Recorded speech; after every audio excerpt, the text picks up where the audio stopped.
time. And I would encourage you in your work today, as you break up into your teams, to be thinking about SMART goals. Because if you encompass all these, I think you're going to get really, really, really good goals.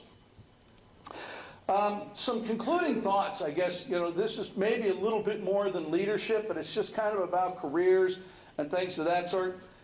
As I indicated earlier, you never know which way your career is going to meander and why. But I always like to say that a career is a marathon, not a sprint. And so sometimes in your career, if you're running a marathon, you can only ever see to the top of the hill. When you run over the hill, now you can see a little bit more. Careers get that way, and it's one of the reasons why I changed positions and departments so often, and I never would have guessed. I had no clue. Okay? Keep in mind this thing here again, leaders at every level, because I get so concerned that especially students will feel that this leadership stuff is for me when I get into a big position 20 to 25 years from now. If you wait 20 to 25 years, you've already missed the boat. You're done. So you got to put things into practice now. I like team leaders. I like people that raise their hand. I like people that want to lead teams. I like people that want to be role models to others, because they'll create enthusiasm in an organization. And I think you should.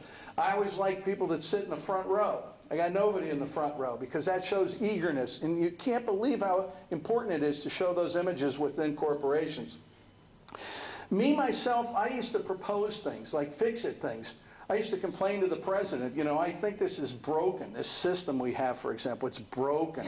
Or we have way, way too much inventory. It's bloated. Well, you know what happens? Every time I did that, he goes, well, I think you're just the guy for it. I said, I'll take that one on. But I think what you want to do is you want to be a doer in an organization. And you want to get, as I used to call it with my folks, you want to get a feather in your cap. And the more feathers you get in your cap, what happens? You position yourself for advancement.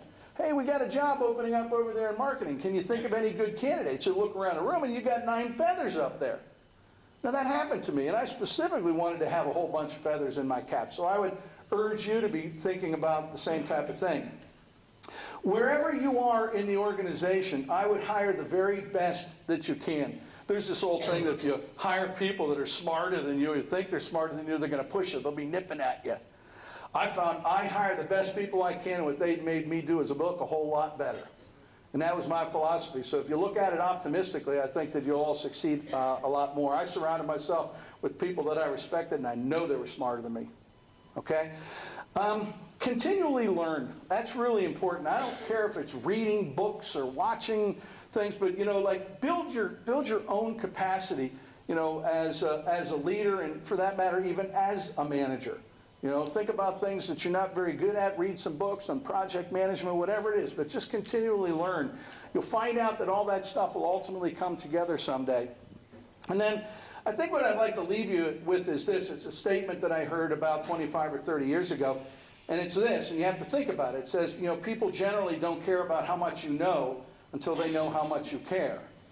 And what that says is I've been witness to a lot of leaders that told me, do this, oh, by the way, I know how to do it, and you do it this way, and da-da-da-da-da-da, and you sit there with glazed eyes.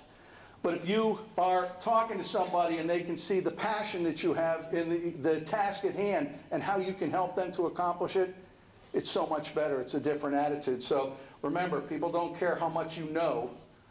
What they do is until they know how much you care. And I've always tried to practice that as well.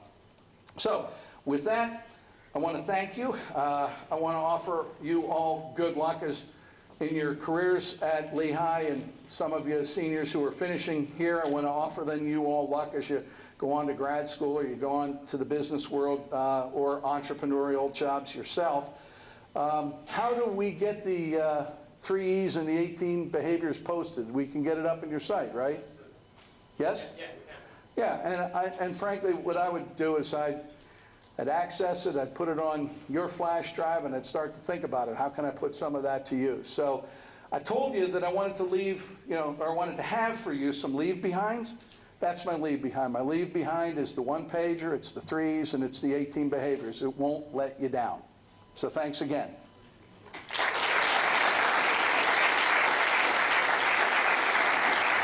Since I